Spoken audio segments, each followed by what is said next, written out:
বিপদ ঘটে যাওয়ার আগে সুরক্ষিত থাকো, সুরক্ষিত রাখো নিজের সন্তানটিকে।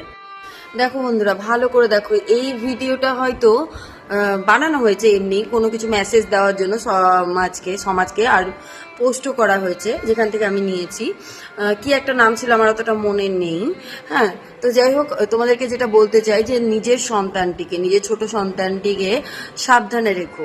বাড়িতে কখন কার সামনে কোথায় কিভাবে নিয়ে যাবে, তাকে একা একা কত দূর কিভাবে ছাড়বে, সে কোথায় কোথায় যেতে পারে, এটা সব সময় নজর রেখে তারপরে তাকে ছেড়ো।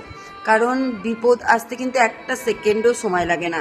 আর একবার বিপদ হয়ে গেলে পরে কেঁদে বেরিয়েও লাভ হবে না, কোনো আফসোস করার সময় পাবে না। সেই জন্য সব সময় নজরে রাখো, আর এই রকম মানুষগুলো থেকে দূরে রেখো, সেফ রেখো নিজের সন্তানকে। কারণ আমরা প্রত্যেকটা সময় দেখছি বাচ্চারা কোথাও সুরক্ষিত নয়। আর সেই বাচ্চাদেরকে সুরক্ষা দেওয়ার দায়িত্ব কিন্তু আমার, তোমার, মানে আমাদের আমরা যারা গার্জিয়ান আছি তাদের। হারিয়ে দিয়ে সুযোগ হাতছাড়া করে দেওয়ার পরে হাজার কান্নাকাটি করেও কিন্তু কোনো লাভ হবে না।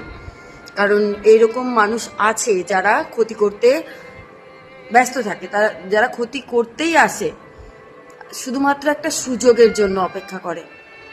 তাদেরকে সুযোগ নিতে দিও না, তারা যেন কোনোভাবেই সুযোগ না পায়, সেই দিকে নজর রেখো। সাবধানে থেকো। ভিডিওটা পারলে সবাইকে শেয়ার করে দিও। আর তোমার ভিডিওটা দেখে কি মনে হলো অবশ্যই জানিও কমেন্ট করে। নমস্কার।